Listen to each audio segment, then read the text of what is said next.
आजचा मुद्दा हा एक असा मुद्दा आहे ज्या मुद्द्यावर गेल्या अनेक वर्षांपासून चर्चा होत आहेत, बातम्या होत आहेत, परंतु या मुद्द्यावर कोणत्याही प्रकारची कारवाई होत नाहीये. नालेसफाई. पावसाळ्यापूर्वी नालेसफाई होणे वसई विरारमध्ये अतिशय गरजेचं आहे. यावर अनेकदा चर्चा झाल्या. कोरोनामध्ये तरी नालेसफाई झाली पण नव्हती, त्यामुळे नागरिकांना अतिशय त्रास भोगावा लागला. परंतु नालेसफाई होत नाही, या व्यतिरिक्त नालेसफाईमध्ये काय काय होतंय, त्याच्यावर किती भ्रष्टाचार होतोय त्याची आता पोलखोल झालेली आहे. यामध्ये इतकंच की आयुक्तांचे हात देखील बरबडलेले आहेत. नालेसफाईला नेमकं आता काय वळण भेटलंय ते आपण आज जाणून घेणार आहोत काँग्रेसचे पदाधिकारी रामदास वाघमारे सरांकडून. सर, आपलं खूप खूप इथे स्वागत आहे.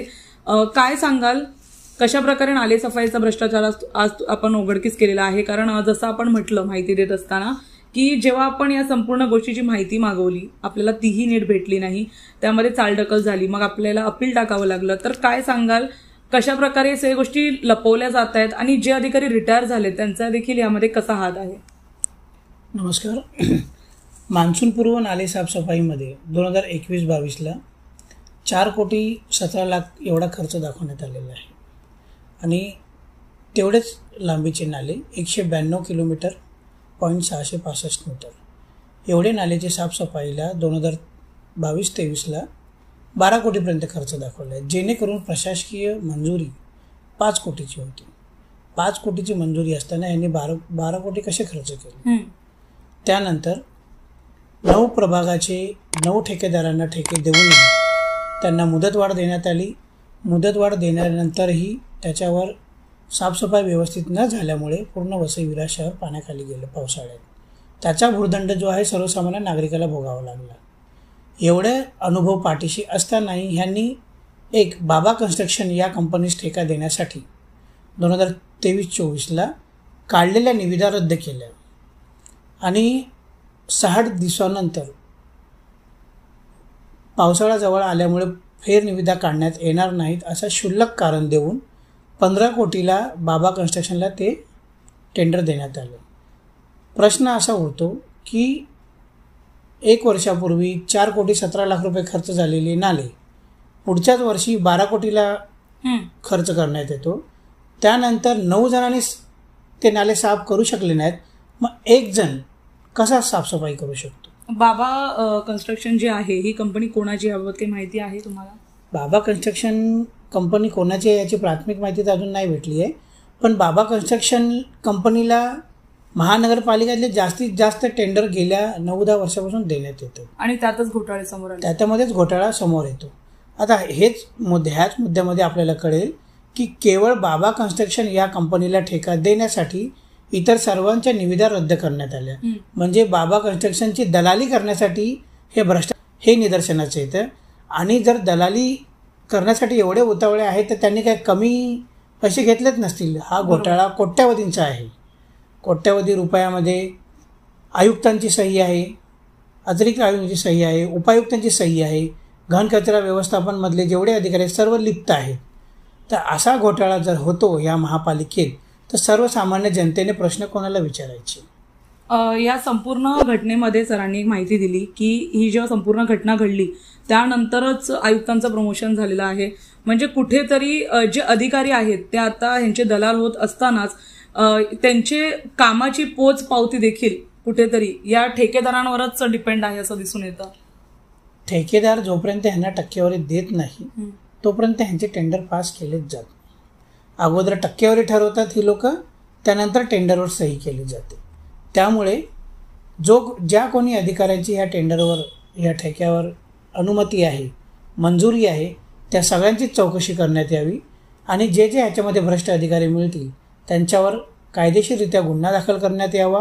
बाबा कन्स्ट्रक्शन या कंपनीला काळ्या यादीमध्ये टाकून त्यांना देण्यात आलेले इतर टेंडर देखील रद्द करण्यात यावेत, जेणेकरून कारभार हा पारदर्शकतेनुसार होईल आणि सर्वसामान्य जनतेचा जो पैसा आहे तो व्यवस्थित मार्गी लागेल. अन्यथा जर कोणी प्रश्नच विचारला नाही आणि कुठल्या अधिकाऱ्यावर कारवाई जर झाली नाही तर हे जे अधिकारी बसले आहेत ते आणखी शेफारले जातील आणि ह्याच्यापेक्षा मोठे मोठे घोटाळे आणखी करतील.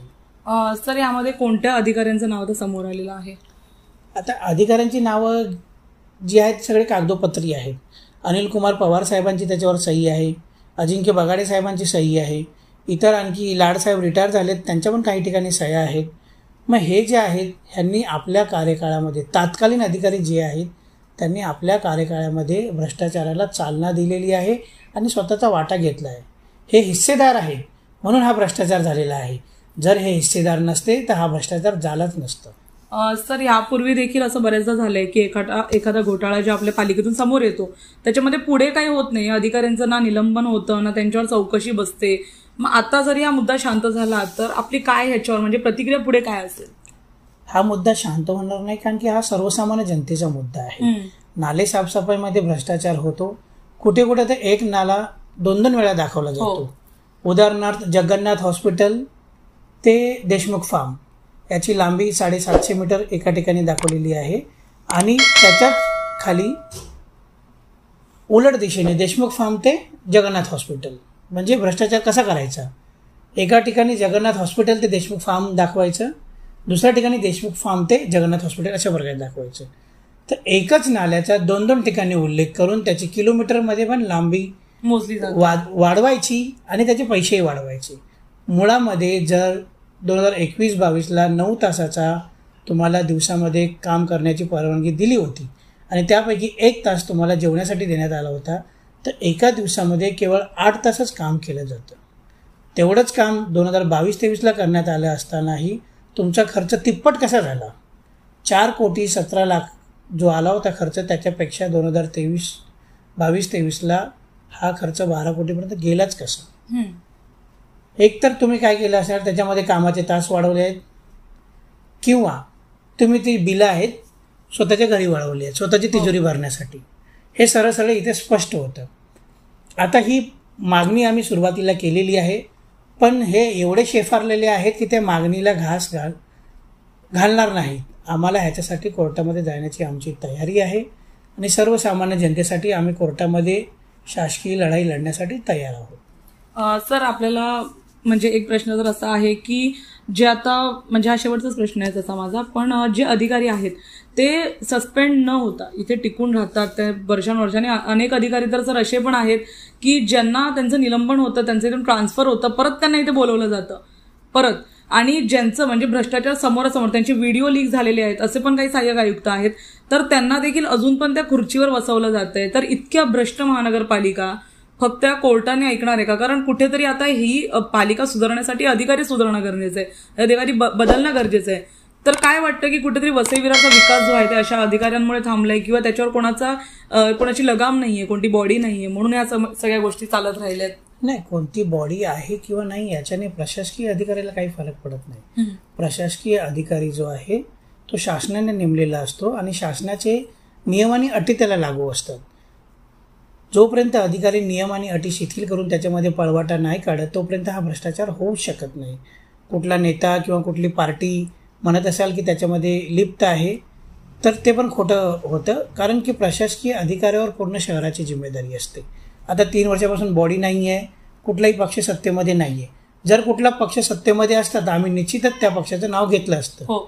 आपण बोलताना बोलतो 30-35 वर्षापासून या ठिकाणी बहुजन विकास आघाडी सत्तेमध्ये आहे, पण आता 3 वर्षापासून ते या ठिकाणी सत्तेमध्ये कोणीच नाही आहे, त्यामुळे त्यांचं नाव घेता येत नाही.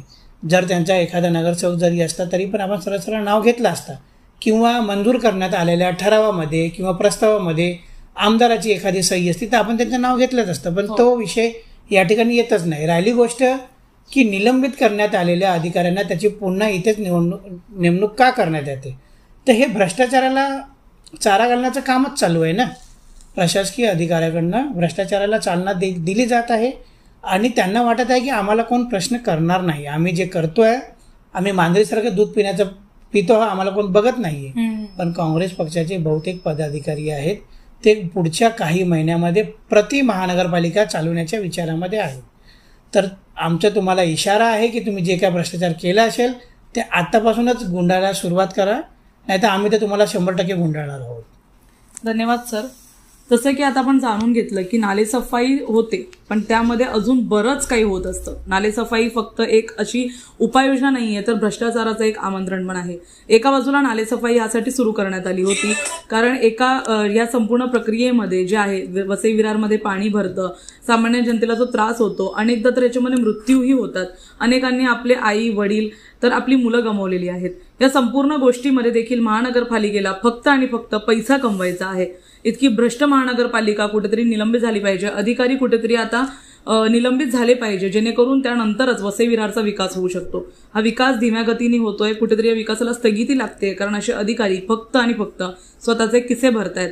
नालेसफाईचा हा मोठा घोटाळा आम्ही तुमच्या समोर घेऊन आलोय. पाहूया यामध्ये पुढे अपडेट काय येते. धन्यवाद.